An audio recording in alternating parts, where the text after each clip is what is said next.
This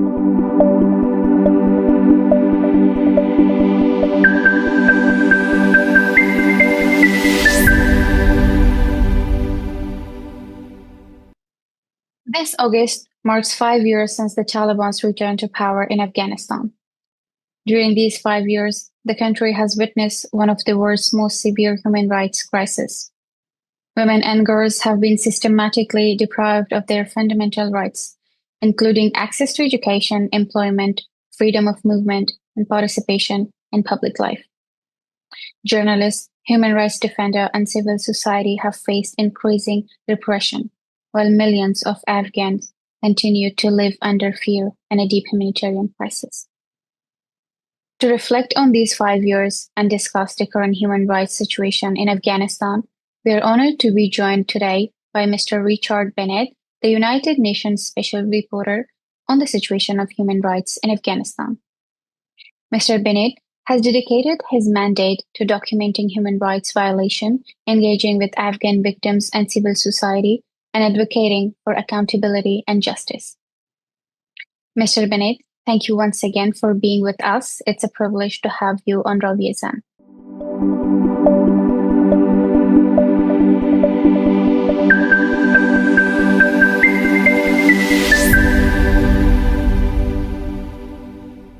This August marks 5 years since the Taliban's return to power in Afghanistan. During these 5 years, the country has witnessed one of the world's most severe human rights crises. Women and girls have been systematically deprived of their fundamental rights, including access to education, employment, freedom of movement, and participation in public life. Journalists, human rights defenders, and civil society have faced increasing repression, while millions of Afghans continue to live under fear and a deep humanitarian crisis. To reflect on these 5 years and discuss the current human rights situation in Afghanistan, we are honored to be joined today by Mr. Richard Bennett, the United Nations Special Reporter on the situation of human rights in Afghanistan. Mr. Bennett, thank you so much for joining us today. It's a privilege to have you on Ravi. Let me begin with our first question. This August marks 5 years since the Taliban returned to power. Looking back, how would you assess the state of human rights in Afghanistan today, and what concern you the most about the direction the country is taking? Well, first of all, thank you very much, Faiza, for having me on Ravizan's program. It's a pleasure to join you. Yes, indeed, we are now almost at the 5-year mark since the Taliban took over power in Afghanistan.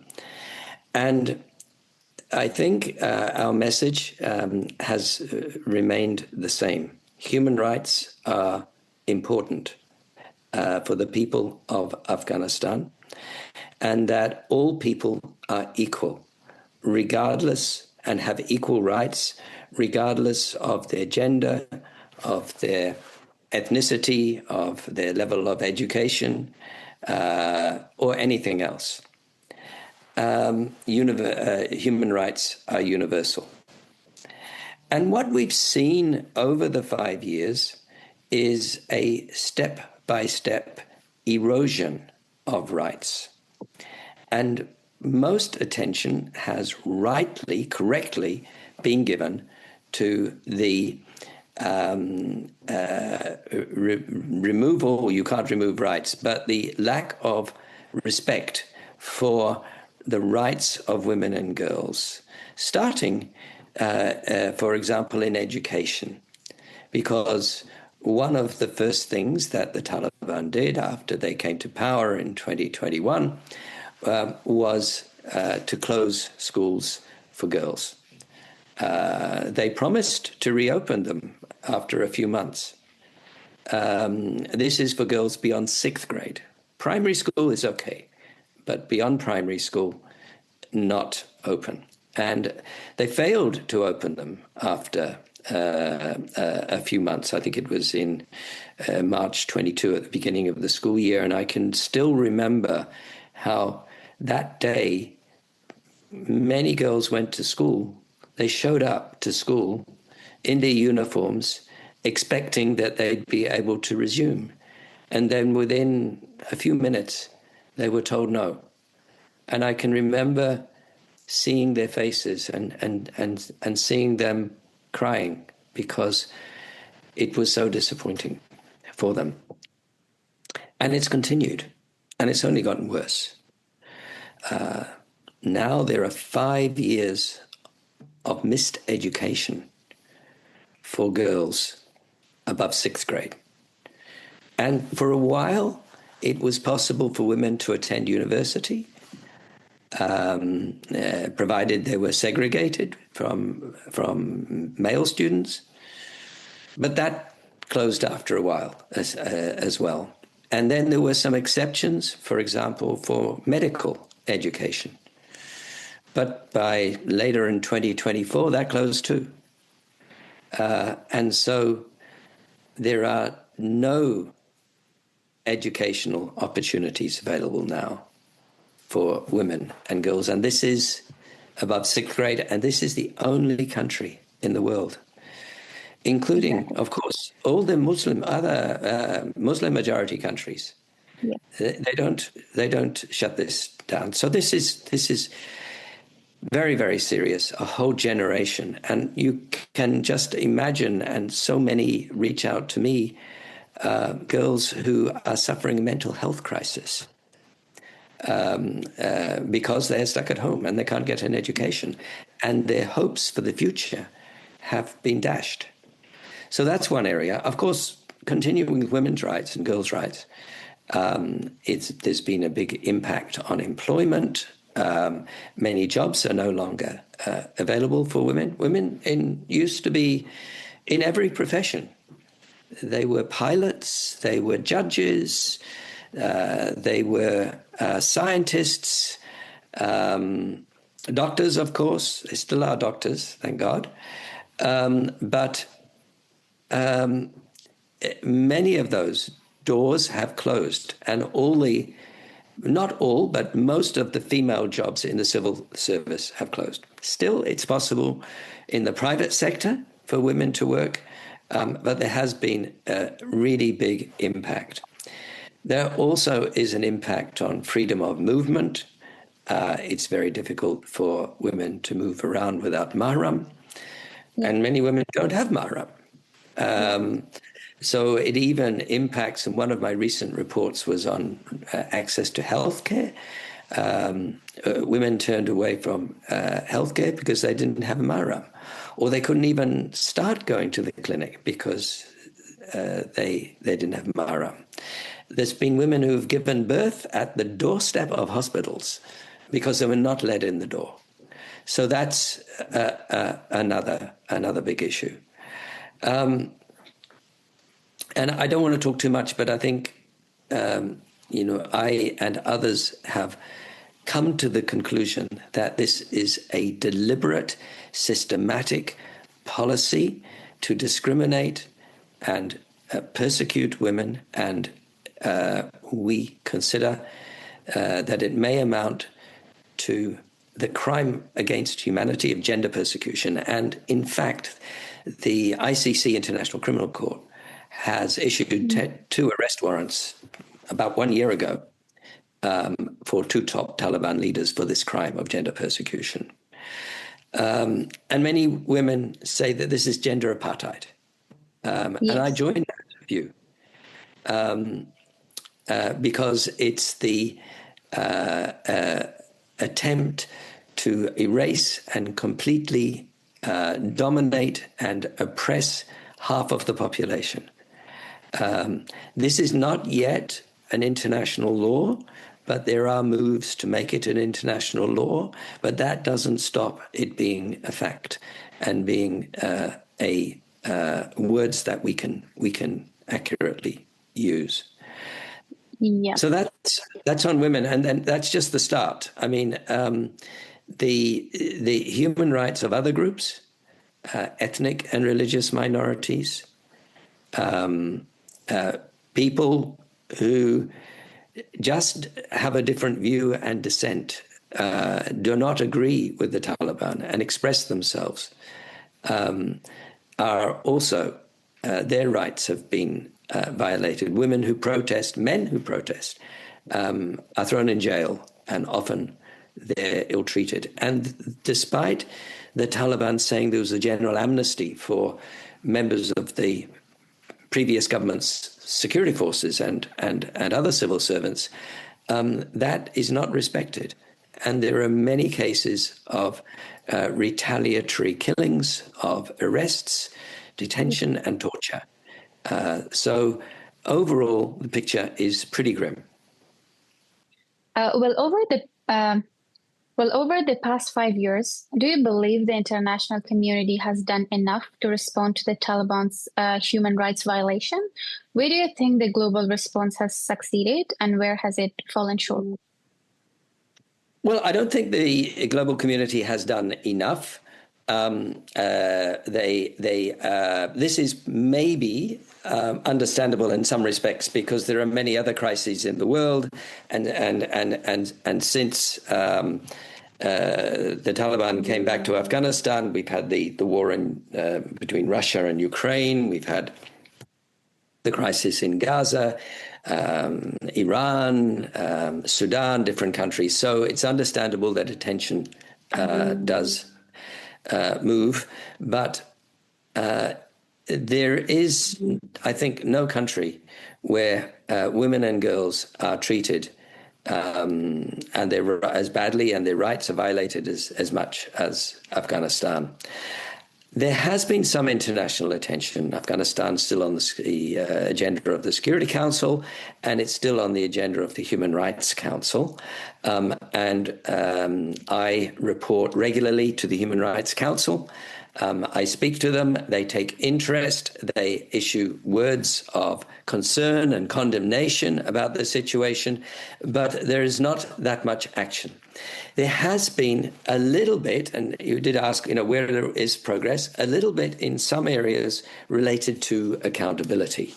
So last year, in October, the Human Rights Council established an independent investigative mechanism for Afghanistan, which will investigate and at a criminal standard of evidence and prepare case files for potential future prosecution. However, that is a slow process. It needs resources and it needs to be fully operationalized. There are some other processes as well.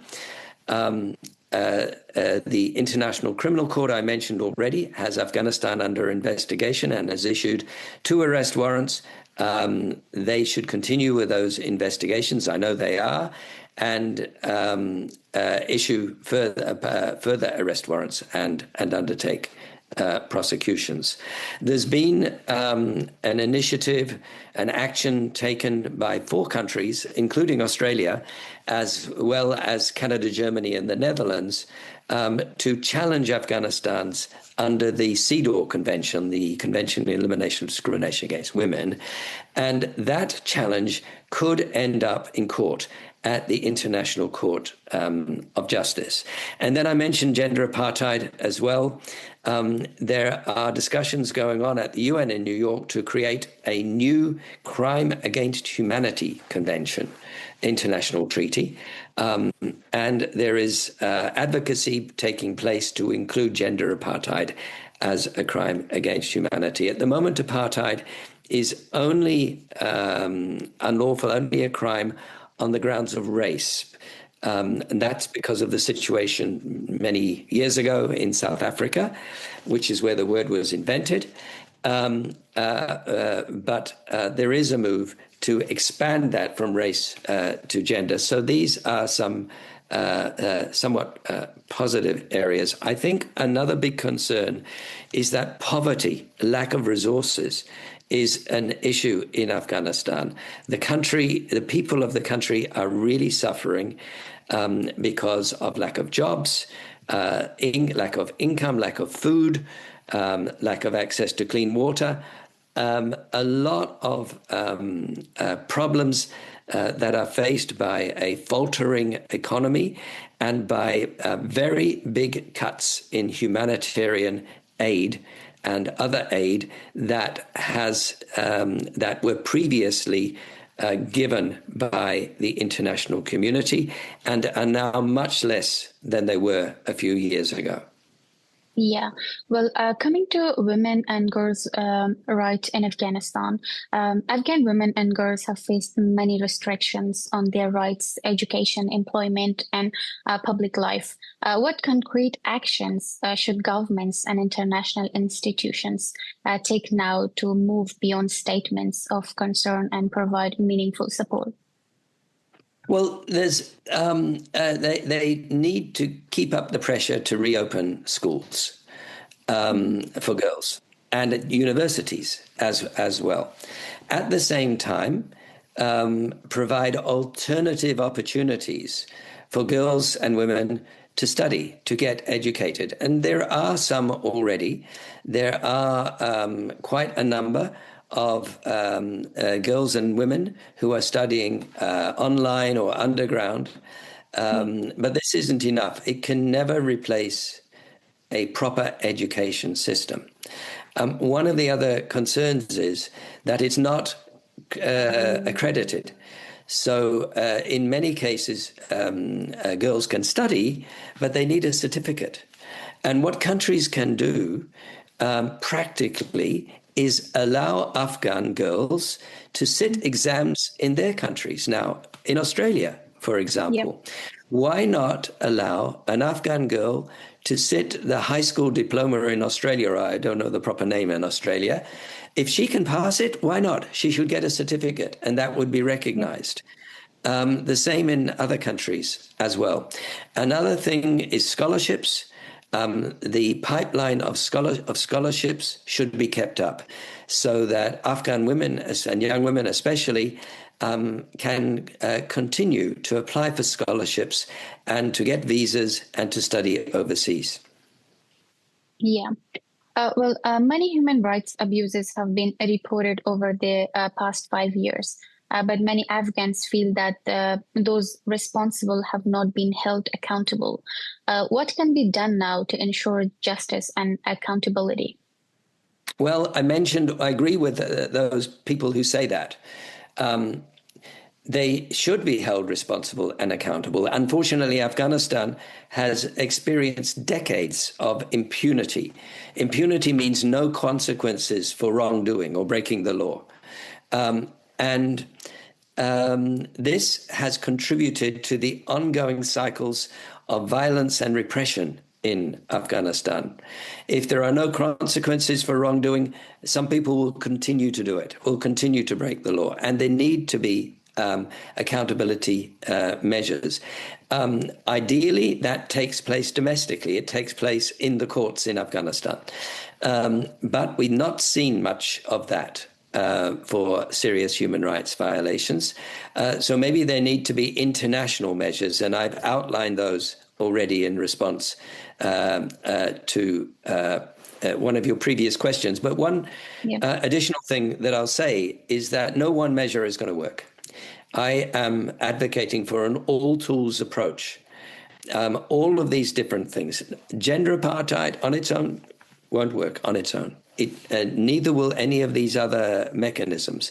They need to coordinate, work together, and create a momentum so that there will, and it will take time, be accountability for these violations. Independent journalists, especially women journalists, have been forced into silence, exile, or underground work. How important is the role of exiled media organizations like Ravi in documenting violation and ensuring that Afghanistan is not forgotten?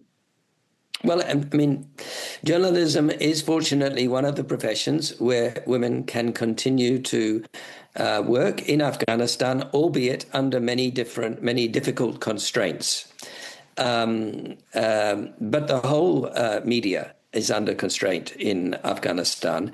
There is a level of censorship, particularly on political programs and political news. And so the role that the independent I don't know whether I call it hybrid media, like Ravizan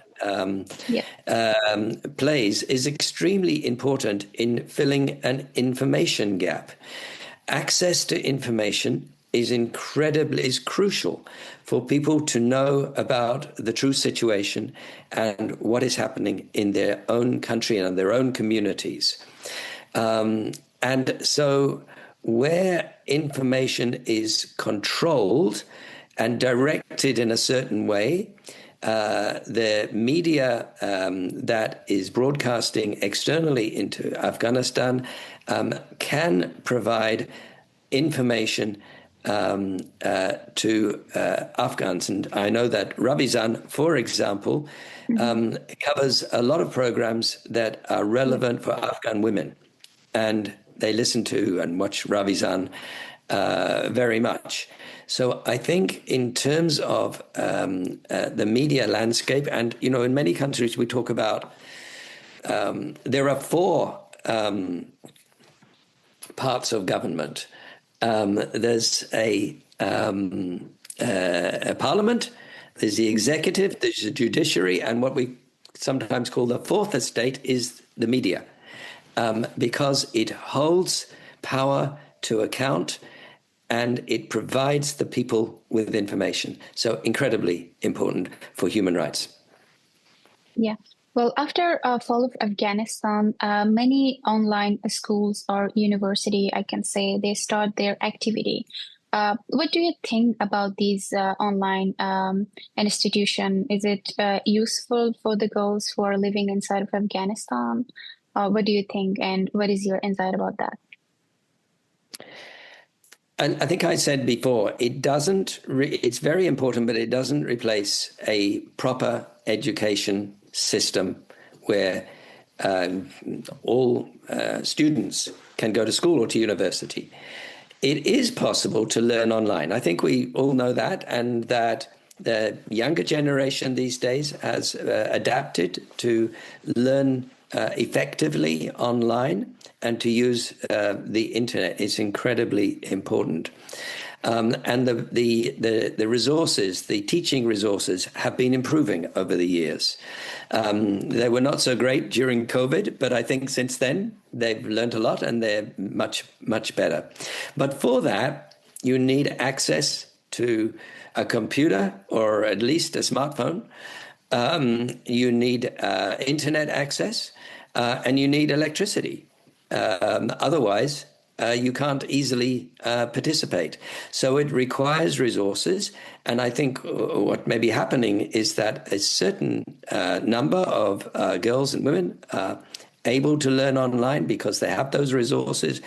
But if you go into the more remote parts of the country, they are probably not available. So it's probably only reaching a certain group who are living in the cities and towns. All right. Well, what do you think about people of Afghanistan? They should be optimistic about their future. What do you think about that? You know, what gives me hope is the determination of the people of Afghanistan to make their futures better. You know, not only girls, but boys' education has also deteriorated in the last 5 years. And both girls and boys have continued to show a lot of interest in education. There is a huge demand to learn. And so that is hopeful. They have not given up. I wrote a report a few months ago about access to health, and I was so impressed by the commitment of doctors, women and men, who are still striving to serve their patients despite all the challenges, economic and challenges and restrictions that are imposed by the Taliban. But nevertheless, they are still committed. And so the same with journalists, I would say, too. Still committed to good journalism and to uncovering the truth. So I think what gives me hope is that and should give Afghans hope, is that they haven't given up. And despite the restrictions, they're still trying, and their voices need to be heard. Afghan voices need to be heard in all discussions about the future of their own country, and not only the voices of the de facto authorities. So I would call on the international community to make sure they reach out and listen to the Afghan people and realize that they have responsibilities to serve the Afghan people and continue to provide those important resources. There's a responsibility because many parts of the international community made commitments, made promises to Afghans that they would not leave Afghans behind. They would not walk away. And they themselves, in many cases, their own soldiers came to Afghanistan and fought and gave their lives in some cases. So those countries, I think, have perhaps an even bigger responsibility to Afghanistan now and to the values that they were trying to fight for and preserve than in many other countries. And that's why, to go back to where I said there are many emergencies around the world, it's not a great situation now.